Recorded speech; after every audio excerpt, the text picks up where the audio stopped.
Good morning girls. नमस्कार माझ्या प्रिय विद्यार्थिनींनो.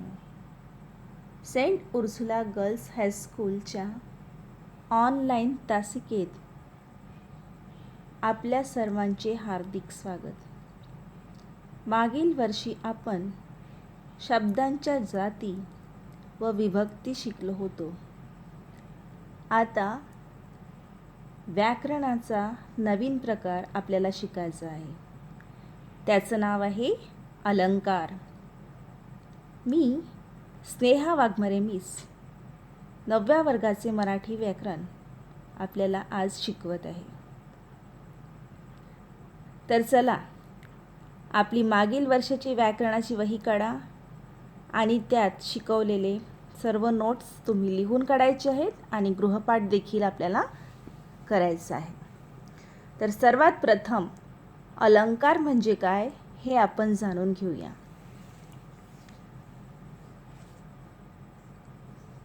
व्यवहाराच्या भाषेपेक्षा साहित्यातील भाषा वेगळी असते. म्हणजेच लेखक जे लेखन करतात त्यांची भाषा वेगळी आणि कवी जे कविता करतात त्यांची भाषा वेगळी असते. हे तर आपल्याला माहीतच आहे. आणि त्यांच्या भाषेमुळे भाषेला काय होते, सौंदर्य प्राप्त होते. ही भाषा जी असते त्याला ते सौंदर्यपूर्व बनवतात. आता आपण बघूया की भाषा कोणत्या घटकांनी सुंदर होते. तर भाषा ज्या घटकांमुळे सुंदर होते म्हणजेच शब्दांच्या रचनांनी सुंदर होते त्यांना अलंकार म्हणतात. मुलींनो, आपल्याला अलंकार म्हणजे माहीतच आहे. अधिक देखणे, सुंदर दिसण्यासाठी जसे स्त्री पुरुष अंगावर दागिने म्हणजेच अलंकार घालतात, त्याचप्रमाणे भाषा अधिक सुंदर करण्यासाठी भाषिक अलंकार वापरले जातात. त्यामुळे भाषा सुंदर होते. आता आपण बघूया की भाषा सुंदर होण्यासाठी अलंकाराचे किती प्रकार आहेत. तर अलंकाराचे 2 मुख्य प्रकार आहेत. पहिला आहे शब्दालंकार. आता या शब्दालंकारामध्ये यमक आणि अनुप्रास इत्यादी आहेत. शब्दालंकार म्हणजेच शब्दांनी वाक्यरचना सुंदर दिसते. दुसरा आहे अर्थालंकार. तर अर्थालंकार म्हणजेच शब्दरचना जी आहे ती अर्थामुळे सुंदर होते. त्यामध्ये आहे उपमा अलंकार आणि उत्प्रेक्षालंकार, रूपक अलंकार इत्यादी.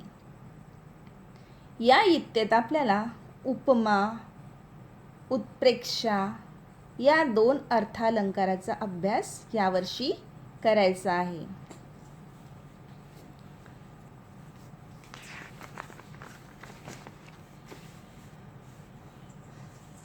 आता अलंकार म्हणजे काय बघूया.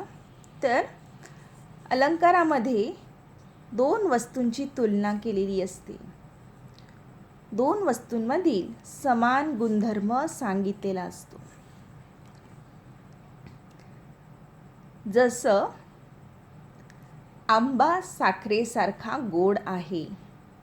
यामध्ये बघा आंबा आणि साखर या 2 वस्तूंची काय केली आहे, तुलना केलेली आहे. आणि या 2 वस्तूचा समान गुणधर्म जो सांगितला आहे तो आहे गोडपणा. वरील वाक्यात आंब्याची तुलना साखरेशी केलेली आहे. आता त्यामध्ये बघूया आपण उपमेय कशाला म्हणतात. हे तुम्हाला पाठांतर करायचे आहे. उपमेय, त्याच्यानंतर उपमान, समान गुणधर्म आणि साम्यवाचक शब्द कशाला म्हणतात हे आपल्याला लक्षात घ्यावं लागेल. ज्याची तुलना करायची आहे त्यास उपमेय म्हणतात. येथे आंबा हे उपमेय आहे. नंबर 2, कारण आंब्याची तुलना जी आहे ती साखरेशी केली आहे. ज्याच्याशी तुलना करायची आहे त्यास उपमान म्हणतात. आता इथे आंब्याची तुलना जी आहे ती साखरेशी करायची आहे, म्हणून साखर हे उपमान आहे. समान गुणधर्म, दोन वस्तूत असलेला समान गुणधर्म आपल्याला बघायचा आहे. वरील वाक्यात समान गुणधर्म जो आहे तो गोडपणा आहे, कारण आंबा देखील गोड आहे आणि साखर देखील गोड आहे. साम्यवाचक शब्द आता कशाला म्हणतात बघूया. सारखेपणा दाखवणारा शब्द येथे सारखा आहे, हा साम्यवाचक शब्द आहे. आता वरील वाक्य जे आहे ते आपल्याला उपमेय, उपमान आणि समान गुणधर्म, साम्यवाचक शब्द अशा प्रकारे लिहायचं आहे. तर बघा, आंबा जे आहे ते उपमेय झालेला आहे, साखर जे झाले आहे ते उपमान झालेला आहे, सारखा जो आहे तो साम्यवाचक शब्द झालेला आहे आणि गोड जो आहे तो समान गुणधर्म झालेला आहे.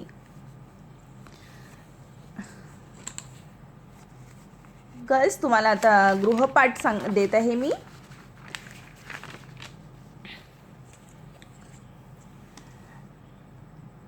हा तुम्हाला वहीमध्ये मागच्या वर्षाच्या व्याकरणाच्या वहीत तुम्हाला लिहायचं आहे. पुढील उदाहरणातील उपमेय, उपमान, साम्यवाचक शब्द म्हणजेच साधर्म्यदर्शक शब्द व समान गुण ओळखा. हा गृहपाठ आहे तुम्हाला. पहिला आहे आईचे प्रेम सागरासारखे असते. तर ह्यामध्ये मी तुम्हाला उपमेय, उपमान, साधर्म्यदर्शक शब्द आणि समान गुण जे आहे ते तुम्हाला सांगितलेले आहे. आई जे झालं ते उपमेय, उपमान जे आहे ते सागर आहे, साधर्म्यदर्शक शब्द सारखे आणि समान गुण जो आहे तो प्रेमळपणा. आता हे दुसरं, तिसरं, चौथं हे तुम्हाला होमवर्क आहे.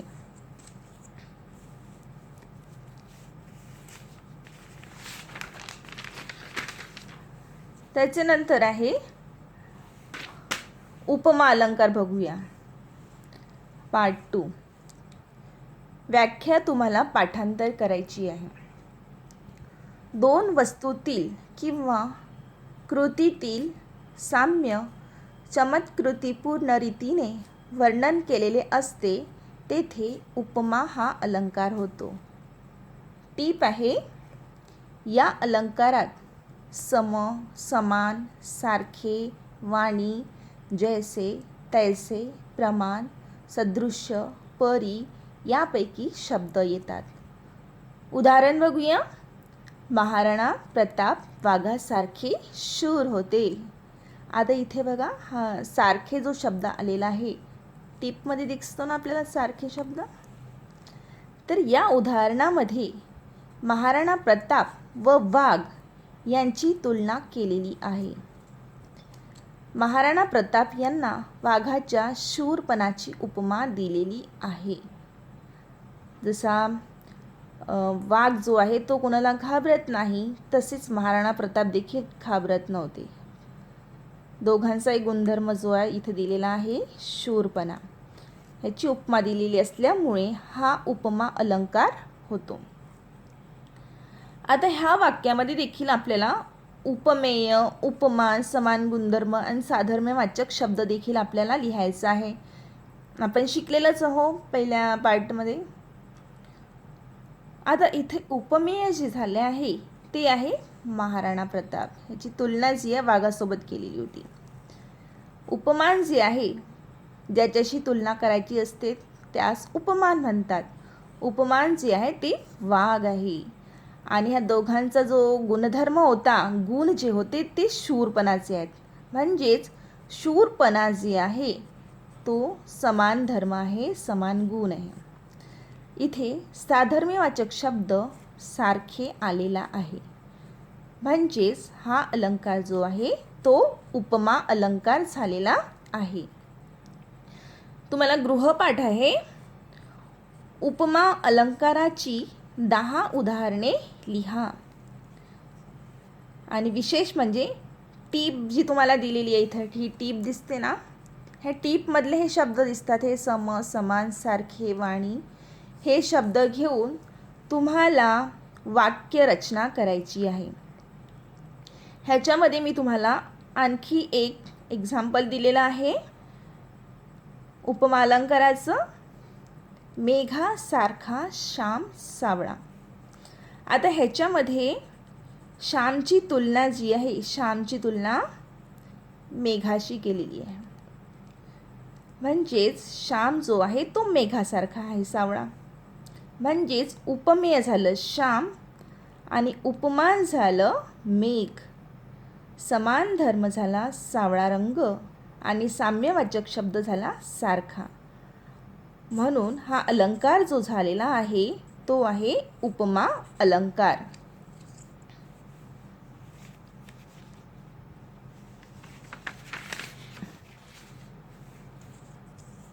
नेक्स्ट आहे उत्प्रेक्षालंकार. कोणता अलंकार? उत्प्रेक्षालंकार. व्याख्या तुम्हाला पाठ करायची आहे. उपमेय हे जणू उपमानच आहे अशी कल्पना केलेली असते तेव्हा उत्प्रेक्षा अलंकार होतो. या अलंकारात जणू, काय, जेवी, गमे, भासे, वाटे, की, जसे, तसे हे शब्द येतात. आता लक्षात तुम्हाला ठेवावं लागेल की हा उत्प्रेक्ष अलंकार जो आहे तो कल्पना केलेला असतो, प्रत्यक्षात नसतो, कल्पना केलेला असतो. उदाहरणार्थ लहानगी वसुधा जणू गोड परीच.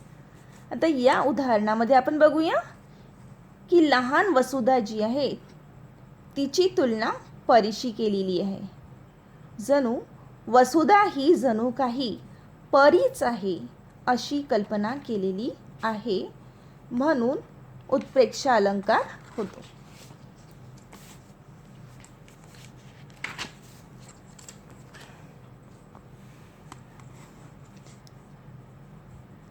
आपण आता इथे बघूया उपमेय, उपमान, समान गुणधर्म आणि साधर्म्यवाचक शब्द.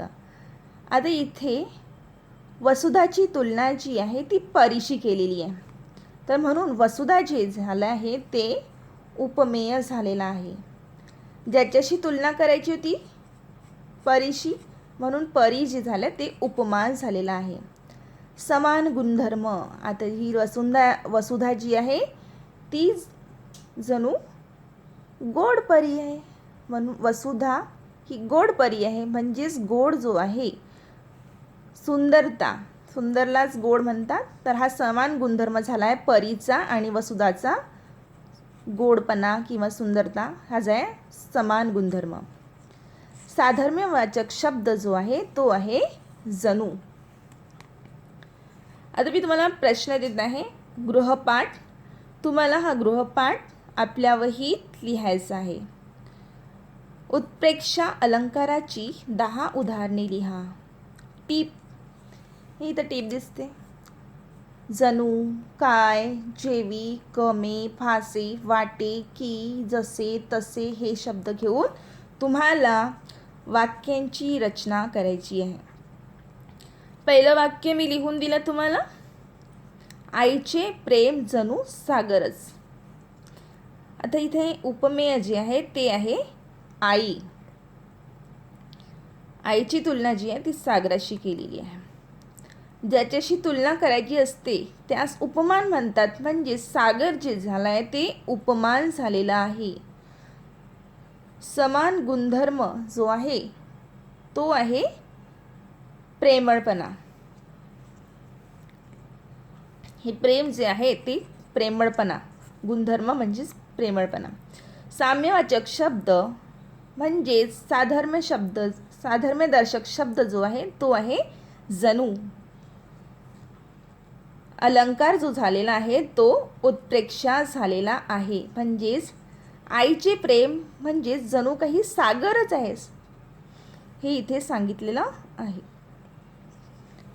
तुम्हाला जे काही सूचना दिल्यात गर्ल्स, त्या सर्व तुम्हाला पाळायच्या आहेत आणि तुम्हाला जितकं काही होमवर्क दिलेलं आहे मॅमने ते सर्व मराठीच्या नोटबुकमध्ये, जुन्या नोटबुकमध्ये 8वीच्या, ते तुम्हाला सर्व ग्रामरमध्ये तुम्हाला लिहायचं आहे.